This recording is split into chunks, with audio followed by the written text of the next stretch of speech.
जय हिंद साथियों, आप सभी का स्वागत करता हूं आप सभी के अपने चैनल टारगेट सिलेक्शन में। साथियों, आपकी परीक्षा कुछ ही दिन बाद होने वाली है, तो अगर परीक्षा से पहले साथियों आपने इस वीडियो में एंट्री कर दी है तो इन सभी सवालों को देखकर अपनी परीक्षा में जाइएगा, क्योंकि इस क्लास से साथियों एकमात्र इस क्लास से लगभग 5 से 6 क्वेश्चंस आपको डिक्टो देखने को मिलेंगे। और यहां साथियों मैं आपको 100 क्वेश्चंस करवाने वाला हूं। 100 प्रश्नों में साथियों ये समझ लीजिए पूरी सामान्य ज्ञान को कंप्लीट करने की कोशिश करेंगे। 5 से 6 क्वेश्चन साथियों आपके कहीं नहीं गए, तो सुपर फास्ट तरीके से साथियों इस क्लास को देखेंगे। आप भी देखिएगा कि इन 100 प्रश्नों में से कितना आपका स्कोर आ रहा है।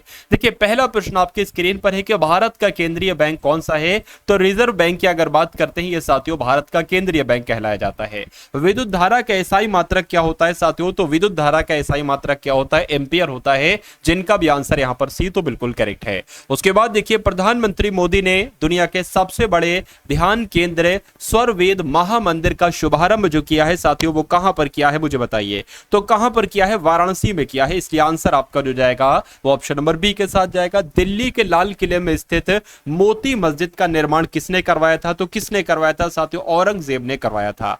किसने करवाया था? औरंगजेब ने करवाया था। आंसर आपका बी के साथ जाएगा। भारत के किसी राज्य में नियुक्त होने वाली पहली महिला मुख्यमंत्री कौन थी साथियों? तो इनका नाम सुचित्रा कृपलानी था। क्या इनका नाम साथियों सुचित्रा कृपलानी, और ये उत्तर प्रदेश में नियुक्त होने वाली पहली महिला मुख्यमंत्री थी। ये बात आप लोग ध्यान रखेंगे। राज्यसभा के सदस्यों का कार्यकाल साथियों कितना होता है मुझे बताइए। देखिए, यहां पर अगर बात करें, अगर आपके एग्जाम में डायरेक्ट ये क्वेश्चन आ जाए तो आपको लगा देना 6 वर्ष होता है।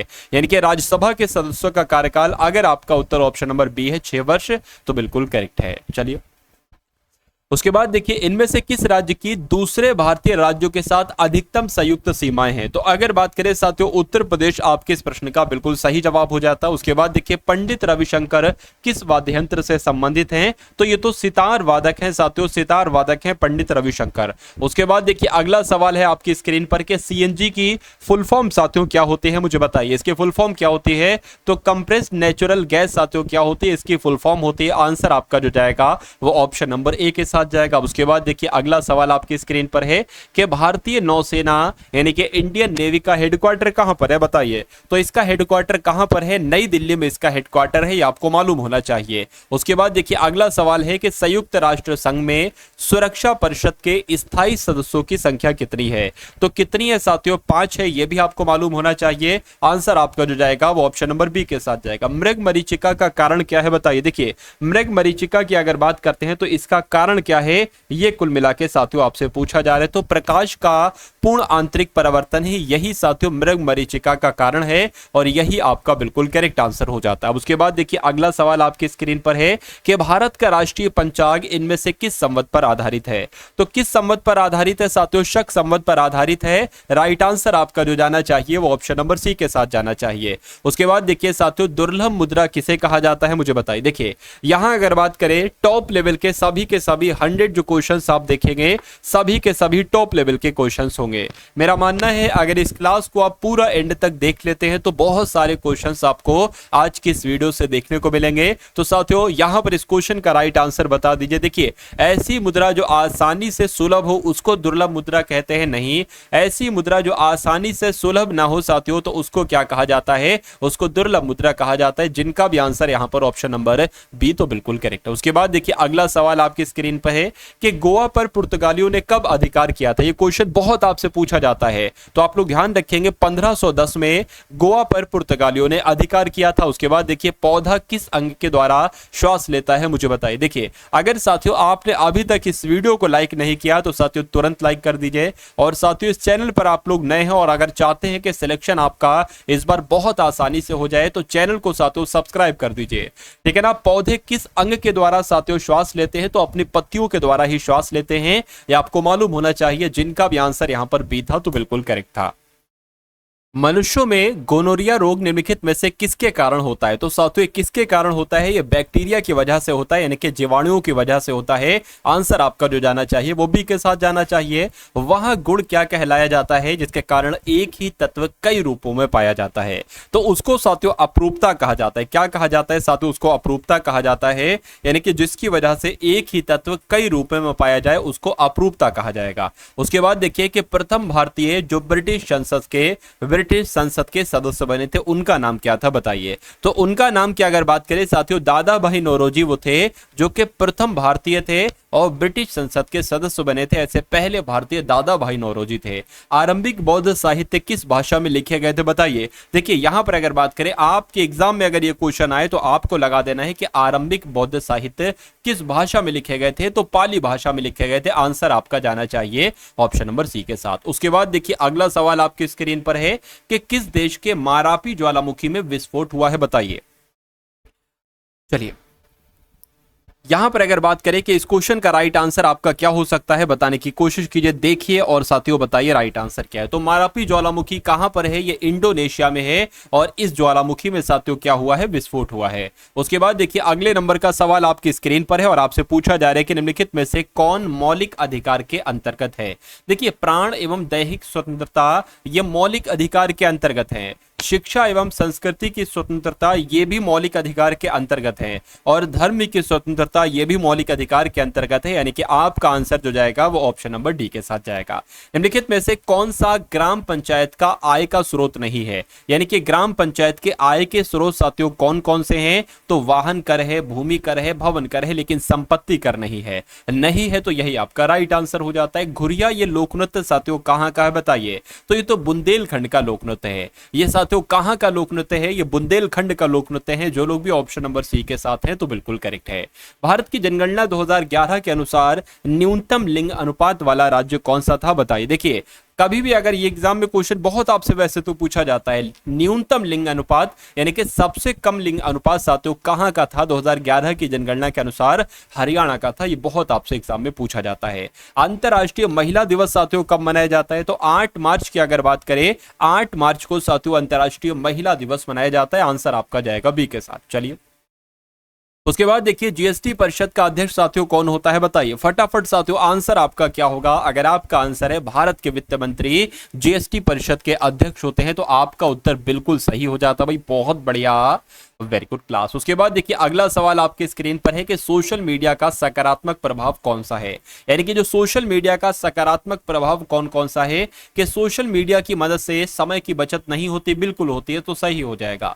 कार्यों में सहजता भी आती है और सुविधापूर्ण जीवन का विकास भी होता है। यानी कि आंसर आपका जो जाना चाहिए वो ऑप्शन नंबर डी के साथ जाना चाहिए।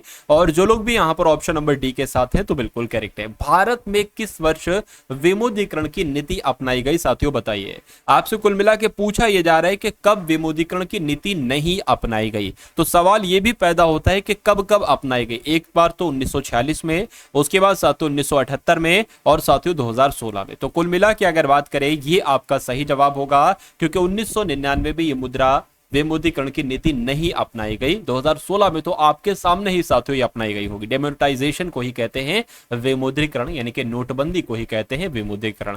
उसके बाद देखिए मेची नदी जल परियोजना किन दो देशों की संयुक्त परियोजना है, तो ये तो भारत और नेपाल की साथियों संयुक्त परियोजना है। ये आपको मालूम होना चाहिए। आंसर आपका जो जाएगा वो बी के साथ जाएगा। अगले नंबर का प्रश्न देखिए कि एशिया महाद्वीप की सबसे बड़ी झील साथियों इनमें से कौन सी है बताइए। तो एशिया महाद्वीप की सबसे बड़ी झील की अगर बात करते हैं तो कैस्पियन सागर है। कौन सी है साथियों, कैस्पियन सागर ही एशिया महाद्वीप की सबसे बड़ी झील है। जिनका भी आंसर जो लोग भी ऑप्शन नंबर सी के साथ तो बिल्कुल करेक्ट है।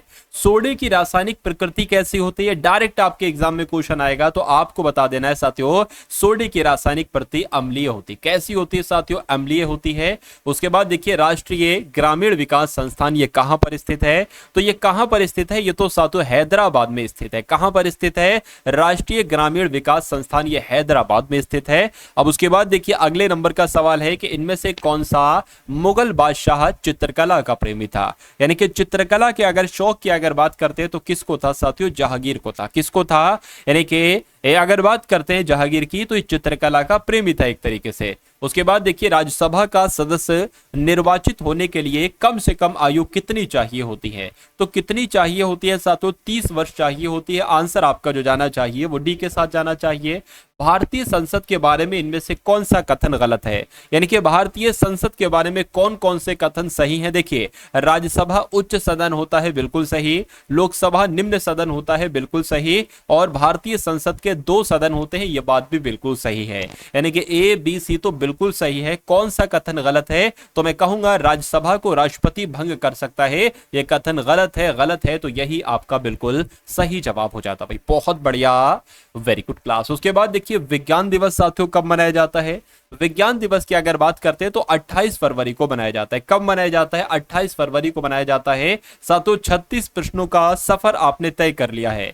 मेरा मानना है कि ये जो 100 क्वेश्चंस मैं आपको साथियों करवा रहा हूं, ये पूरी जीके के जितने भी सभी इंपॉर्टेंट टॉपिक बनते हैं, उन सभी टॉपिक में से साथियों ये क्वेश्चंस चुनिंदा एक तरीके से लिए गए हैं। तो मेरा मानना है इन सभी क्वेश्चंस को आप लोग देखेंगे और अपने एग्जाम को बहुत आसानी से क्रैक करेंगे। अब यहां पर देखिए साथियों, कौन सा रोग की बात चल रही है कि कौन सा रोग मच्छरों से होता है, बताइए। देखिए यहां पर अगर बात करें, मैं कहूंगा साथियों डेंगू बुखार भी मच्छर से होता है, मलेरिया भी मच्छर से होता है और फाइलेरियासिस भी मच्छर से ही होता है। यानी कि कुल मिला के आंसर आपका जो जाना चाहिए वो ऑप्शन नंबर डी के साथ जाना चाहिए। उसके बाद देखिए कि उपराष्ट्रपति जगदीप धनखड़ ने कहां पर अटल स्वास्थ्य मेले का उद्घाटन किया था, बताइए। तो कहां पर किया था साथियों, उत्तर प्रदेश के लखनऊ में किया था। कहां पर किया था, यूपी के लखनऊ में किया था, ये आपको मालूम होना चाहिए। निम्नलिखित में से किस देश की संसद का नाम पार्लियामेंट है, बताइए। देखिए यहां पर अगर बात करते हैं, आपसे पूछा जा रहा, बहुत शानदार क्वेश्चन भी है। अगर बात करते हैं कौन से देश की संसद का नाम पार्लियामेंट है, तो ऑस्ट्रेलिया देश की संसद का नाम पार्लियामेंट है, ब्रिटेन देश की संसद का नाम पार्लियामेंट है, कनाडा देश की संसद का नाम पार्लियामेंट है। यानी कि आंसर आपका जो जाना चाहिए वो ऑप्शन नंबर डी के साथ जाना चाहिए। उसके बाद देखिए, जादू घोड़ा इनमें से किसके लिए प्रसिद्ध है, बताइए। तांबे के लिए, यूरेनियम के लिए, जस्ते के लिए या साथियों चांदी के लिए। तो आप लोग ध्यान रखेंगे, यूरेनियम आपके इस प्रश्न का बिल्कुल सही जवाब हो जाएगा। यानी कि जादू घोड़ा साथियों यूरेनियम के लिए प्रसिद्ध है। आंसर आपका अगर है ऑप्शन नंबर बी के साथ तो बिल्कुल करेक्ट है। मौसमी घटनाएं वायुमंडल की कौन सी परत में होती हैं। मौसमी घटनाएं जैसे कि बारिश हो रही है या आंधी आ रही है, तो ये वायुमंडल की कौन सी परत में होती हैं। ये सब साथियों घटनाएं शोभ मंडल में घटित होती हैं। कहां पर घटित होती है साथियों, शोभ मंडल में घटित होती है। बात आप लोग ध्यान रखेंगे। उसके बाद देखिए, निम्नलिखित में से किसकी अधिकता के कारण चॉकलेट स्वास्थ्य के लिए हानिकारक हो सकती है। यानी कि चॉकलेट की अगर बात करें साथियों, इसमें निकिल बहुत होता है, इस वजह से ये हानिकारक हो सकती है। आंसर आपका जाएगा ए के साथ। उसके बाद देखिए, अगला सवाल आपकी स्क्रीन पर है और आपसे पूछा जा रहा है कि 38वीं समानांतर रेखा इनमें से किन 2 देशों के बीच है साथियों, बताइए। तो ये तो उत्तर कोरिया और दक्षिण कोरिया के बीच है। कौन सी रेखा 38वीं समानांतर रेखा, ये उत्तर कोरिया और दक्षिण कोरिया के बीच है। कौन सी मिट्टी कपास उत्पादन के लिए सर्वाधिक उपयोगी है, तो मैं कहूंगा साथियों काली मिट्टी कपास उत्पादन के लिए सर्वाधिक उपयोगी होती है। जब कई कंप्यूटर्स को एक छोटे से क्षेत्र में बिना टेलीफोन के तारों के परस्पर जोड़ दिया जाता है, तो उसे क्या कहा जाता है साथियों, उसे लैन कहा जाता है। यानी कि लोकल एरिया नेटवर्क, यानी कि स्थानीय क्षेत्र नेटवर्क। तो जिनका भी आंसर, जो लोग भी ऑप्शन नंबर सी के साथ है तो बिल्कुल करेक्ट है। चलिए उसके बाद देखिए साथियों कि भारतीय राष्ट्रीय कांग्रेस के प्रथम मुस्लिम अध्यक्ष कौन थे, बताइए। फटाफट साथियों कमेंट करके आप इस क्वेश्चन का राइट आंसर मुझे बता दीजिए। चलिए साथियों, अगर आपने अभी तक इस वीडियो को लाइक ना किया हो तो तुरंत साथियों लाइक कर दीजिए। देखिए, बदरुद्दीन तैयब जी की अगर बात करते हैं तो भारतीय राष्ट्रीय कांग्रेस के पहले मुस्लिम अध्यक्ष यही थे, बदरुद्दीन तैयब जी। राजस्व विभाग के किस अनुभाग में बजट का प्रावधान है, तो साथियों मैं कहूंगा अनुभाग 3 में है। उसके बाद देखिए कि विश्व बैंक, जिसे अंतरराष्ट्रीय पुनर्निर्माण तथा विकास बैंक भी कहते हैं, इसका मुख्यालय कहां पर है, तो इसका मुख्यालय वॉशिंगटन डीसी में है। कहां पर इसका मुख्यालय है, वॉशिंगटन डीसी में इसका मुख्यालय है। देवदास उपन्यास के लेखक कौन है साथियों, तो शरद चंद्र चट्टोपाध्याय की शरद चंद्र चटर्जी की अगर बात करते हैं तो ये देवदास उपन्यास के लेखक हैं। नक्कटैया मेला कहां पर लगता है, फटाफट साथियों बताइए। तो ये उत्तर प्रदेश के वाराणसी में लगता है नक्कटैया मेला, बहुत आपके एग्जाम में पूछा जाता है। दूध के फटने पर कौन सा एसिड उत्पन्न होता है, तो दूध जब फटता है तो लैक्टिक एसिड उत्पन्न होता है। राइट आंसर आपका जो जाएगा वो ऑप्शन नंबर ए के साथ जाएगा। अकादमी अवार्ड के नाम से प्रसिद्ध ऑस्कर पुरस्कार किस क्षेत्र से संबंधित है, तो किस क्षेत्र से संबंधित है साथियों, सिनेमा के क्षेत्र से संबंधित है। आंसर आपका जो जाएगा वो ए के साथ जाएगा। जैन तीर्थकर यानी कि महावीर स्वामी इनमें से कहां पर इन्होंने अपने शरीर का त्याग किया था? तो शरीर का त्याग जो किया था वो पावापुरी में किया था। कहां पर किया था साथियों? पावापुरी में किया था। आंसर यहां पर अगर है ऑप्शन नंबर बी तो बिल्कुल करेक्ट है। अब उसके बाद देखिए जननी सुरक्षा योजना के संबंध में इनमें से कौन सा कथन साथियों सही है, मुझे बता दीजिए। चलिए देखिए यहां पर अगर बात करते हैं साथियों जननी सुरक्षा योजना, इसकी शुरुआत 1 अप्रैल 2005 को की गई थी, तो बिल्कुल सही है।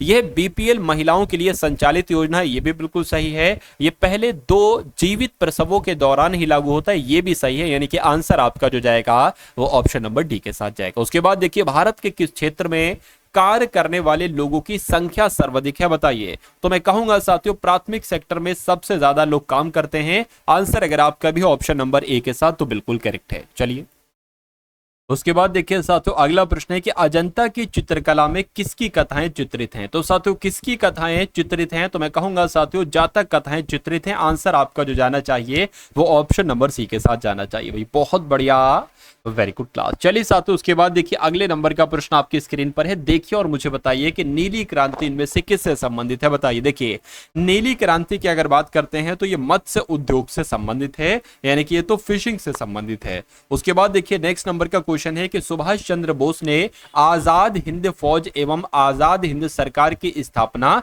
कहां पर की थी? तो कहां पर की थी साथियों? सिंगापुर में की थी। आपको मालूम होना चाहिए, आपको याद रखना है। क्यों? क्योंकि आपके एग्जाम में साथियों क्वेश्चन आपसे पूछा जाता है। तो सुभाष चंद्र बोस के द्वारा ही आजाद हिंद फौज की भी स्थापना की गई और आजाद हिंद सरकार की भी स्थापना कब की गई, कहां पर की गई साथियों? तो सिंगापुर में की गई। ये बात आप लोग ध्यान रखेंगे। भाई बहुत बढ़िया, वेरी गुड क्लास। उसके बाद देखिए प्राकृतिक रबड़ इनमें से किसका बहुलक है, बताइए। चलिए देखिए यहां पर अगर बात करते हैं आइसोप्रीन का, अगर डायरेक्ट एग्जाम में क्वेश्चन आ जाए तो डायरेक्ट आपको लगा देना है कि प्राकृतिक रबड़ आइसोप्रीन का बहुलक है। उसके बाद देखिए भारतीय जनांकिकी में सबसे बड़े विभाजन का वर्ष क्या है? तो सबसे बड़े विभाजन का वर्ष क्या है? 1921 है, ठीक है ना। उसके बाद देखिए अगला सवाल आपकी स्क्रीन पर है कि निम्नलिखित में से कौन सा विद्युत का सर्वोत्तम चालक है? तो विद्युत का सर्वोत्तम चालक साथियों कौन सा है, देखिए और मुझे बताइए सही जवाब क्या होगा। तो चांदी आपके इस प्रश्न का बिल्कुल सही जवाब हो जाएगा। उसके बाद देखिए निम्नलिखित में से किस वर्ष राजस्थान में पंचायती राज प्रणाली का शुभारंभ हुआ था? तो कब हुआ था साथियों? 1959 में हुआ था। आंसर आपका बी के साथ जाएगा।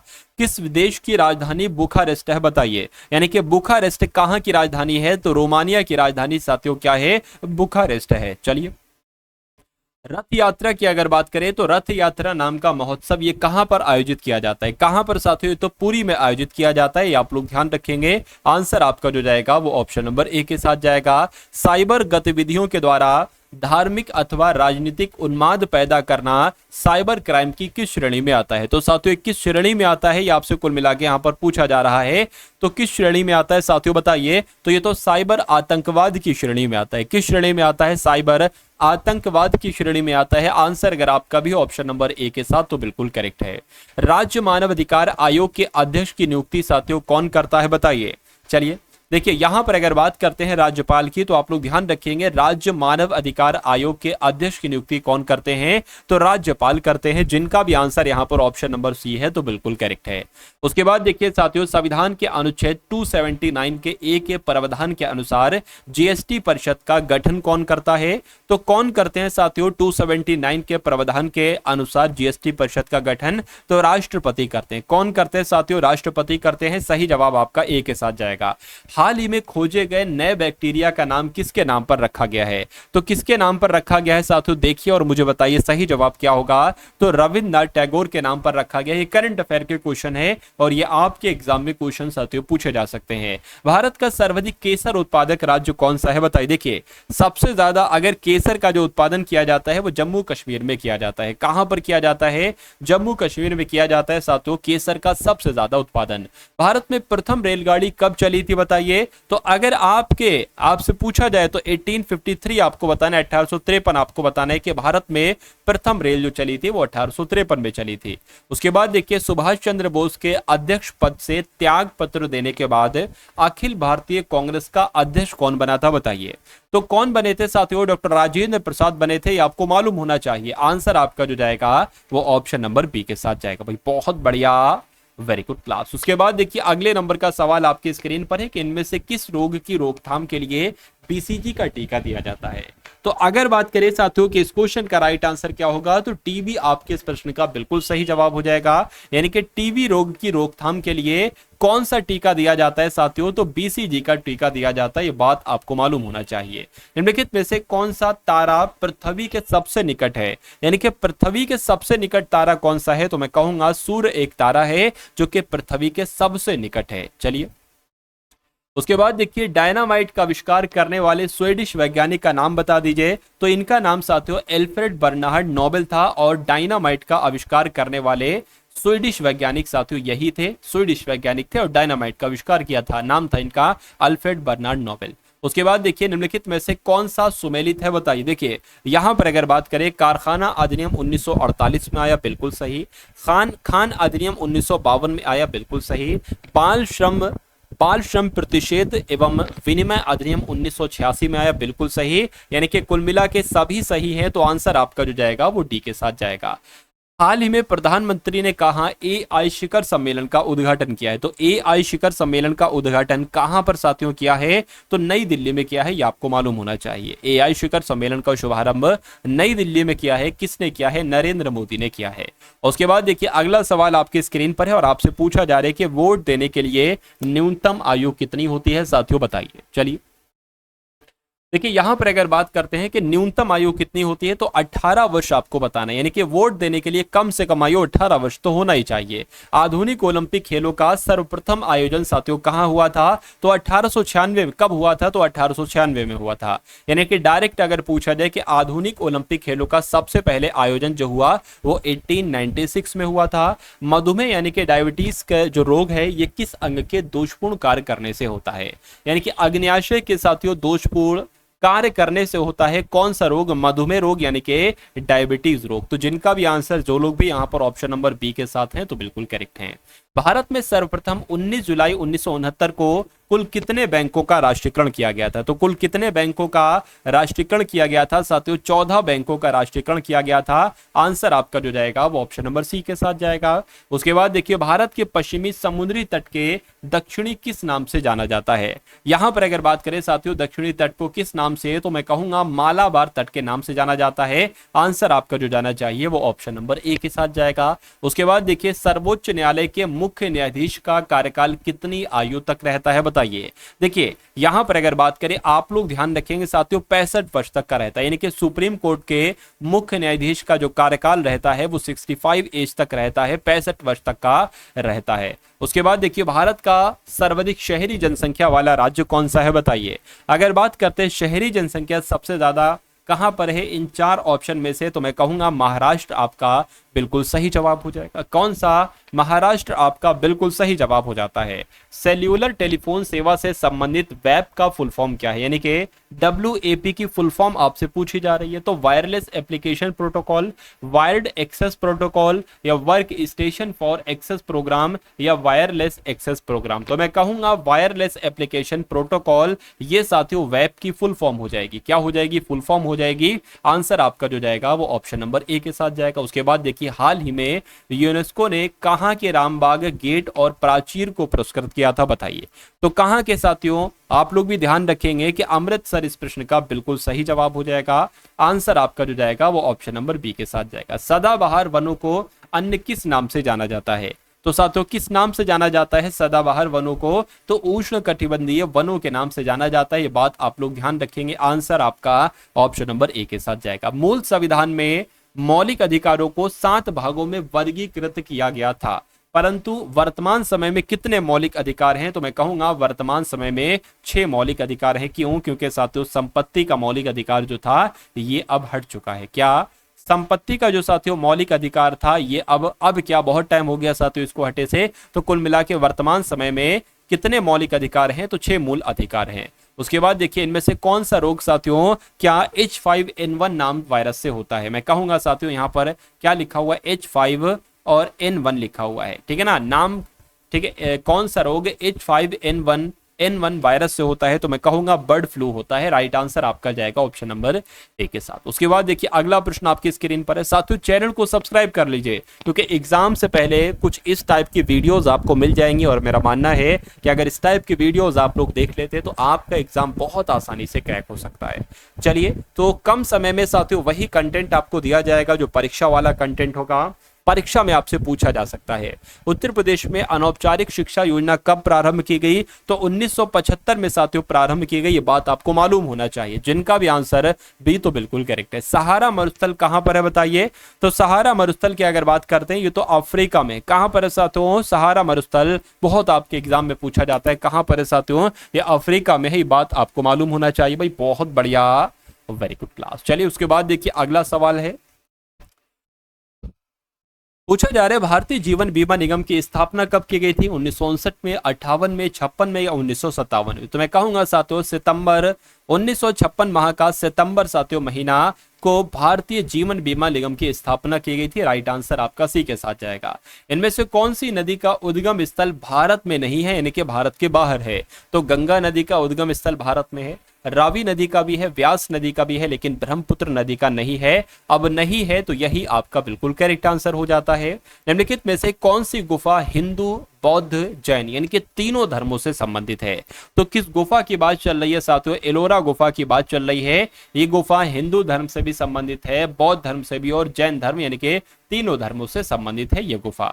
उसके बाद देखिए हाल ही में मोहम्मद मोइज़ो ने किस देश के 8वें राष्ट्रपति के रूप में शपथ ली है? यानी कि अगर बात करते हैं साथियों कि इस क्वेश्चन का राइट आंसर आपका क्या हो सकता है, तो आप लोग मालदीव के बारे में याद रखेंगे। यानी कि मालदीव के अभी राष्ट्रपति कौन बने हैं? तो इनका नाम है मोहम्मद मोइज़ो इनका नाम है और ये मालदीव के साथियों राष्ट्रपति बने हैं। बात आपको मालूम होना चाहिए। यहां पर अगर बात करें साथियों देखिए रिलायंस जियो ने मालदीव, अब मालदीव का जिक्र आया था ना, तो मालदीव के बारे में देख लीजिए कि रिलायंस जियो ने मालदीव को high speed optical fibre cable से जोड़ने से संबंधित कार्य पूरा किया है। उसके बाद देखिए एशिया सर्फिंग चैंपियनशिप का आयोजन कहां पर किया गया है? तो मालदीव में किया गया है। उसके बाद देखिए कोलंबो सुरक्षा कॉन्क्लेव की 7वीं डिप्टी एनएसए बैठक कहां पर आयोजित हुई है? तो मालदीव में हुई है। और भारत और मालदीव के राष्ट्रीय रक्षा बलों के बीच एक संयुक्त सैन्य अभ्यास हुआ है। ये भी आप लोग क्या करेंगे साथियों, ये भी आप लोग साथियों ध्यान रखेंगे। चलिए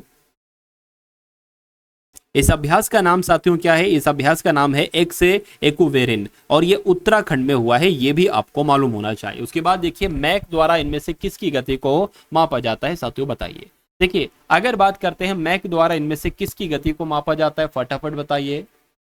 मैक द्वारा इनमें से हवाई जहाज की गति को क्या मापा जाता है? तो मैं कहूंगा नहीं साथियों। क्या वायुयान, क्या वायु की अगर बात करें साथियों या ध्वनि की गति को? देखिए यहां पर अगर बात करें क्वेश्चन थोड़ा सा वैसा है। देखिए ऑप्शन कोई भी मुझे ऐसा लग रहा है सही नहीं होगा। देखिए यहां पर अगर साथियों हम लोग बात करते हैं जो ध्वनि की गति होती है ना, ध्वनि की गति के संबंध में विमान की वास्तविक वायु गति के अनुपात को मापा जाता है मैक के द्वारा। तो कुल मिला के साथियों यहां पर आंसर आपको ऑप्शन नंबर डी के साथ जाना चाहिए, क्योंकि यहां पर पूरी तरीके से ऑप्शन सही नहीं लिखे, आधे अधूरे लिखे हुए हैं। उसके बाद देखिए साथियों अगले नंबर का प्रश्न आपकी स्क्रीन पर है, देखिए और मुझे बताइए सही जवाब क्या होगा कि इनमें से कौन सा मानव नेत्र का एक भाग नहीं है। तो सवाल ये पैदा होता है साथियों कि मानव नेत्र के कौन कौन से भाग हैं। देखिए प्यूपिल भी एक मानव नेत्र का भाग है, रेटिना भी है साथियों, आइरिस भी है, लेकिन फीमर नहीं है। क्यों नहीं है साथियों? क्योंकि साथियों फीमर एक हड्डी होती है। क्या होती है साथियों? हड्डी होती है। तो कुल मिला के जिनका भी आंसर यहां पर ऑप्शन नंबर डी के साथ था तो बिल्कुल करेक्ट भाई, बहुत बढ़िया, वेरी गुड क्लास। उसके बाद देखिए साथियों भारत के राष्ट्रपति अपना त्यागपत्र यानी कि अपना इस्तीफा किसको भेजते हैं? भारत के उपराष्ट्रपति को, प्रधानमंत्री को, भारत के मुख्य न्यायाधीश को, किसको? देखिए अगर राष्ट्रपति को अपना इस्तीफा देना होता है तो वो किसको देते हैं साथियों? उपराष्ट्रपति को देते हैं। किसको देते हैं साथियों? उपराष्ट्रपति को देते हैं। लेकिन अगर उपराष्ट्रपति को अपना इस्तीफा देना है होता है तो वो किसे देते हैं? वो राष्ट्रपति को देते हैं। तो कुल मिला के भारत का उपराष्ट्रपति यहां पर बिल्कुल सही जवाब हो जाएगा। तो जिनका भी आंसर यहां पर ऑप्शन नंबर ए तो बिल्कुल करेक्ट है। अब उसके बाद देखिए अगला सवाल आपकी स्क्रीन पर देखिए, इनमें से किस गुप्त शासक को मुद्राओं पर वीणा बजाते हुए दिखाया गया है? रामगुप्त को, समुद्रगुप्त को या कुमारगुप्त को या चंद्रगुप्त द्वितीय को? देखिए अगर बात करें साथियों भारत का नेपोलियन किसे कहा जाता है? क्वेश्चन आपसे बहुत पूछा जाता है। क्या कि साथियों भारत का नेपोलियन किसे कहा जाता है? तो समुद्रगुप्त को ही क्या कहा जाता है? नेपोलियन कहा जाता है भारत का। और अगर बात करें साथियों कि मुद्राओं पर वीणा बजाते हुए किसे दिखाया गया है? तो समुद्रगुप्त को ही मुद्राओं पर वीणा बजाते हुए दिखाया गया है। तो जो लोग भी यहाँ पर ऑप्शन नंबर बी के साथ हैं तो बिल्कुल करेक्ट है। उसके बाद देखिए अगला सवाल आपकी स्क्रीन पर है कि शीत मरुस्थलीय जैव आरक्षित मंडल ये कहां पर स्थित है, बताइए।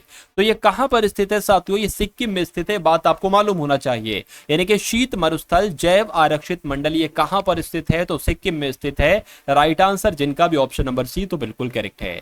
संयुक्त राष्ट्र संघ यानी कि यूनाइटेड नेशन ऑर्गेनाइजेशन, इसकी स्थापना कब हुई थी साथियों, बताइए। देखिए संयुक्त राष्ट्र दिवस अगर आपसे पूछे ना तो आपको क्या बताना है, पता क्या बताना है, आपको बताना है साथियों 24 अक्टूबर। क्या 24 अक्टूबर को संयुक्त राष्ट्र दिवस मनाया जाता है। क्यों मनाया जाता है, क्योंकि संयुक्त राष्ट्र संघ की स्थापना हुई थी 24 अक्टूबर को। कब हुई थी, 1945 में हुई थी। तो कुल मिला के जो लोग भी यहां पर हैं ऑप्शन नंबर ए के साथ तो बिल्कुल करेक्ट है भाई, बहुत बढ़िया, वेरी गुड क्लास। मधुबनी चित्रकला किस राज्य की शैली है, झारखंड की, बिहार की, उत्तर प्रदेश की या साथियों उत्तराखंड की।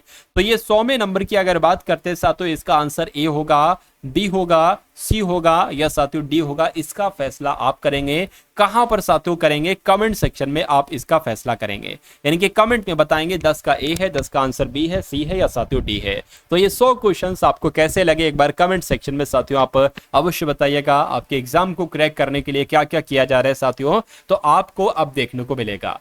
तो साथियों अगर इस वीडियो को आपने लाइक कर दिया है तो बहुत अच्छी बात है, प्यारे से कमेंट के माध्यम से बता दीजिए कि क्लास आपको कैसी लगी। और अगर एग्जाम को करना है क्रैक तो कर लीजिए साथियों, इस चैनल को जरूर सब्सक्राइब, बेल आइकन, और इस वीडियो को अपने मित्रों के साथ अगर शेयर कर देंगे तो वाकई में मेरा दिल बहुत अच्छा लगेगा, मेरे दिल को।